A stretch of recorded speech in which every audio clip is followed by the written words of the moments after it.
would like to thank the organizers for inviting me in this wonderful conference.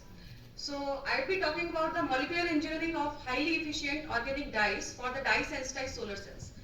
So my talk will basically explain about the present world energy scenario. Then I will follow up with the basic mechanism of the dye sensitized solar cells and why we are using porphyrin as sensitizing dye in our work. Then I'll follow up the density functional based approaches. Then what are the objectives of my work and what are the optical and electronic properties we have tuned by using the density functional theory. So basically, if we start with the present world energy scenario, then if you look at this data from the RED 21, then moving from 2009 to 2020, we can see then there is a decrease in the share of fossil fuels and increase in the share of the renewables. So if we look at this data, then we can see that in going from 2009 to 2020, then the shares of the renewables has been increased from 8.7% to 12.6%, in which the solar power contributes to 1%. Okay, and then we can see that the total world energy consumption in 2020 is 400 exajoules.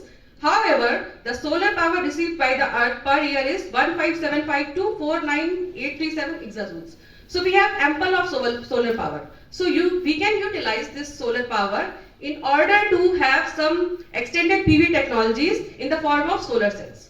So if we look at the another data, we can see in going from the recent data from 2011 to 2021, we can see there is a 8% increase in the share of renewables, which is 20.4% to 28.3%, in which 2% consists of the solar or wind power. So we can have the solar PV technologies that can be utilized in order to be used as renewables. So further, if you look at the data from the NREL, then we can see these are some emerging PV technologies that comprises of dye sensitized solar cells, quantum dot solar cells and many more. So my interest is focused on the dye sensitized solar cells. Why? Because the dye sensitized solar cells have, they are flexible. We can have flexible type of electronics. We can tune for integrated PV building, like color can be tuned for these dye sensitized solar cells.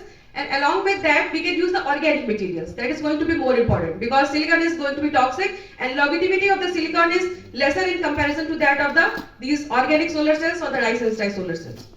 So basically, if you look at the typical IV curve of the solar cell, then we can see that the efficiency of any solar cell is dependent upon the three factors. That is the VOC, open circuit voltage, the ISC, the short circuit current, and FF, the fill factor.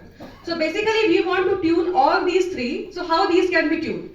The VOC and this fill factor can be enhanced by using the wide bandgap semiconductor or the high bandgap semiconductor. However, this ISC can be tuned by the use of low bandgap semiconductor. Okay. So now if we look at this semiconductor bandgap and this, this solar efficiency curve, then this AM0 corresponds to the extraterrestrial solar radiation that falls on the cell. And this AM1.5 solar radiation is a solar radiation that is on the clear sky. And if you look at this, then this silicon and gallium arsenide, if you look at this region, then this silicon and gallium arsenide solar cells are the most efficient one that have been reported till date. So we are particularly interested that if we can design something that is in the range of this band gap, for 1.0 to 1.4 electron volt, that could be interesting. But this is the typical solar radiation spectrum in which we can see that most of the solar radiation falls on this region. In this visible to NIR region. Okay, and the commercially available silicon-based solar cells are having efficiency of 28% around. Its band gap is around of the order of 1.1 electron volt. Okay, but the dye sensitized solar cells are having low efficiency, although this is 13% only, and it utilizes TiO2 as a semiconducting material, which is having the band gap in this 3.2 electron volt region, mainly in UV region. So how we can enhance this efficiency? So this can be done if we can have some dye that can absorb from this 400 nanometer region to or 1200 nanometer region. So if we can have something or in the form of die that we can design in such a way that if it is having absorption starting from this 400 nanometer to this 1200 nanometer region, and that die if it is anchored on the TiO2 semiconductor, then we can assume that the efficiency of this DSSC can be enhanced. So we are interested in this part only. So basically, if we look at the basic working principle of the DSSC, we can have that there are 4 efficiency optimizing factors. The first one is sensitizing die, in which we are interested. The second one is semiconductor. This is TiO2, ZNO, SNO2 kind of things. And next is redox potential. Yeah, this is a one important factor in this DSSC.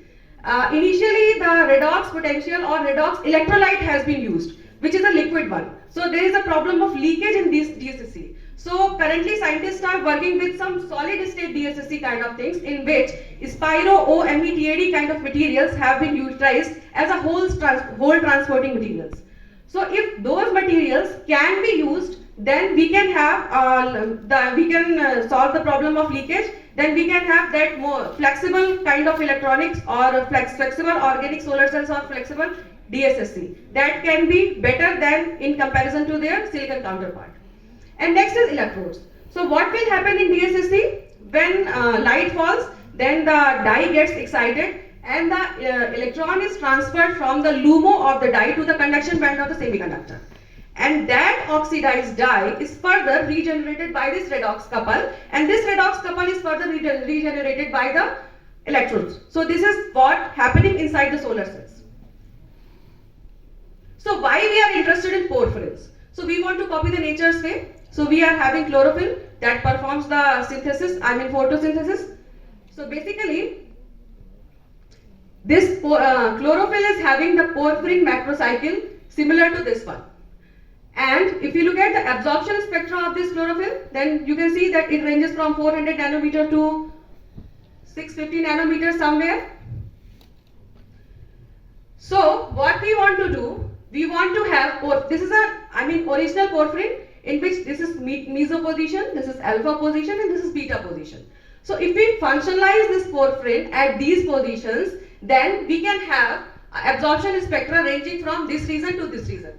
And I want to mention one thing here, that this is not a original porphyrin absorption spectra, because original porphyrin absorption spectra we are having Sore band in this region, and we have low intensity Q band in this region. This is the functionalized one. In order to, I want to match these two, so that's why I have functionalized the porphyrin in such a way that we can have some similar type of absorption spectra on the row. So basically, the absorption characteristics of the porphyrins can be explained by the Goderman's 4 orbital model. So what Goderman had did, he said that there are, if we have some porphyrin which is having D4X symmetry. So we are having 4 orbitals, A1U, A2U, HOMO minus 1, and doubly degenerate EG, that is LUMO and LUMO plus 1. So what is going on? So this there is a configuration interaction takes place in between this HOMO and HOMO minus 1 to LUMO and LUMO plus 1. So if their dipole moments overlap antisymmetrically, then it will give rise to this low intensity Q band. And they overlap symmetrically, then it will give rise to this high intensity B band or Sore band. So what will happen? There is you can see a clear valley between these two bands. So we want to functionalize the porphyrin so that we can fill this gap as well. Along with that, we can enhance the absorption spectra far from this, starting from this 600 to 650 nanometer up to 1200. So that's why we are, molecularly engineered our dye. So why computation is needed? Because before the time-consuming laboratory synthesis, we want to do it on computers. So basically, for this thing, we have utilized the density functional theory. So in order to solve the Schrodinger equation for the n-electron wave function, so we have used the electron density as an approach. And if we want to solve this VXC, this exchange correlation part, so we have for this these several functionals. Local density approximation, generalized gradient approximation, meta-GG, and some hybrid functionals. So we are utilizing this kind of approach in order to solve our Schrodinger equation And by solving the Schrodinger equation, we can predict various properties of the materials, such as the band gap, the absorption spectra, and many more. So how the development of the porphyrins in DSSC took place? So if we start from the 1993, this work has been reported by the Grazel, who is also the inventor of the DSSC. So he used the chlorophyll kind of dyes. So basically these dyes comprises of chlorophyll, and they have got a very lesser amount of efficiency. Starting from there, we have reached to this point 2014, where the maximum efficient DSSC reported till date, which is having an efficiency of 13.1%, and that report has been published in the Nature. So from here to here, there is a successive improvement in the molecular engineering of the porphyrin dye. So what we did from here to here, actually the scientists have developed a new kind of approach, that is a push-pull porphyrin or a donor-pi-acceptor kind of approach. So by utilizing the donor-pi-acceptor kind of approach, they have actually enhanced the efficiency of those porphyrins from this point to this point. And SM315 is the champion dye, for which the most efficient DSSC has been reported till date. So what is there in that SM315 champion dye? This is the champion dye. So in which they are having this porphyrin core. Here is the electron withdrawing group, and here is the electron donating group. And if you look at the absorption spectra for this champion dye, we can have a panchromatic absorption ranging from 400 nanometer to 700 nanometer. And they are also getting a significant absorption photocurrent for that as well. So basically, we are following the same strategy, and we are working in our lab on the same line and design several kind of dyes. So from that, we are reporting one of the work from that. So basically, this is the ideal dye composition, in which what we did, we have a porphyrin core. This is the electron donating group, and we have electron withdrawing group, in which we have extended this thing. We have started from rylene, we are taking the rylene anhydride, and we have extended this up to hexarylene anhydride. Why we are taking this anhydride unit over here? Because the dye can be anchored on the semiconducting surface efficiently. So that's why we have added this group over here. Now what is happening? In order to have an ideal dye, what we can have? There should be donor acceptor kind of groups. One thing. Another thing, the HOMO of the dye should be localized on these two. Donor and the porphyrin core, and the LUMO of the dye should be localized on this acceptor unit. Okay. Next thing, there should be an ample driving force. There should be ample charge injection force. It means that this LUMO of this dye should be situated above the conduction band of the semiconductor, so that the electron can be efficiently transferred. So this is the frontier molecular orbitals that had been calculated utilizing the molecular orbital theory. So if we look at this, we can have HOMO for PR1, PR2, PR3, 4 and 5. There is extension of pi electrons going from PR1 to PR5. It can be clearly seen, and electron donating group and porphyrin core is fixed. Only we are changing the electron withdrawing group. Because in order to tune the absorption spectra, we want to enhance the pi electrons in the system, so that the absorption spectra can be more bathychromically shifted.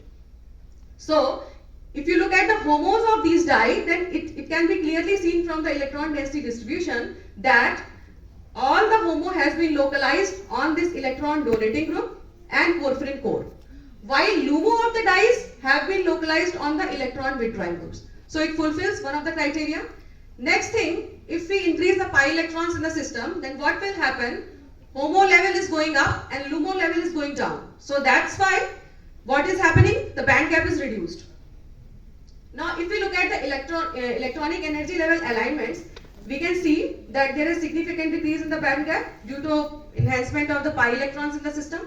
Now another thing that is very important while designing the dye, if we have, this is the level of conduction band of TiO2 semiconductor that has been utilized in the dye, and this is the redox couple, energy level of redox couple. Okay, so if any dye that has been implemented in the dye sensitized solar cells, there should be that the LUMO level of this dye should be situated around 0.03 electron volt above the conduction level. so that the electron from this LUMO of the die can be efficiently transferred to the conduction band of the TiO2. Next thing is that in order to regenerate the die, the HOMO levels of the die should be situated below the redox couple. It is again around 0.3 electron volt, so that the electrons from here to here can be transferred, and this die can be regenerated and can be further utilized for the process. So all the 5 dies met this criteria as well. Further, if we look at the charge transfer characteristics, that is very important in the perspective of the dies. We can see, if we go from PR1 to PR2, 3, 4 and 5, we can see that the highest dipole moment is observed for this PR3 die, and QCT is nearly same for all the 5. And this green region corresponds to electron density depletion zone, and this blue region corresponds to electron density enhancement zone.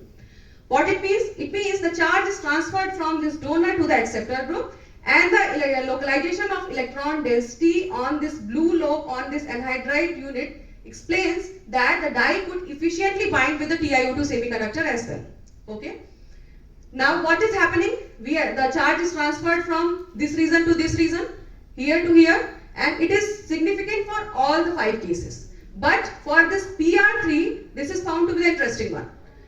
This can be further explained while I am discussing the absorption spectra for this die. So if we look at the absorption property or the optical properties of these die, we can see that we are having S0 to S1 transition, HOMO to LUMO, pi to pi star transitions, and these corresponds to the charge transfer bands, these high intensity bands, which corresponds to the 855 nanometer for PR1, 927 nanometers for PR2, 1035 nanometers for PR3, 1116 nanometer for PR4, and 1207 for PR5. So it can be clearly seen while going from PR1 to PR5, this peak is shifting. There is a bathochromic shift. This is due to the fact that there are pi electrons in the system that are increased. And one more interesting thing is there, that all the dies we can have a panchromatic kind of absorption for all the dies we are observing. And the most important, the charge transfer band corresponds to the 1 electron HOMO to LUMO transitions. It can be clearly observed for all the 5 dies. And the most interesting thing is this band gap thing. We want to have our band gap in the range from 1 to 1.4 electron volt, and this is what we have observed. And the most significant is this PR3 1.2 electron volt. I will explain this one in detail. So this is the die we are considering for our further studies, because we want to synthesize this die and then make the device out of it. So in order to do that, first we will anchor this die on TiO2, then study the electron transfer, and then IPC other characteristics. So if you look at this, then we have individually observed the absorption properties of this quaterniline, that is the electron withdrawing group, the porphyrin along with donor group, and this PR3, the die that we are utilizing. So if you look at this blue curve corresponds to porphyrin along with the donor group. So clearly seen from the blue curve that we are having characteristic SORE and Q bands of the porphyrin in the 390 nanometer region and around 600 nanometer. And this additional peak arises due to the electron donating group.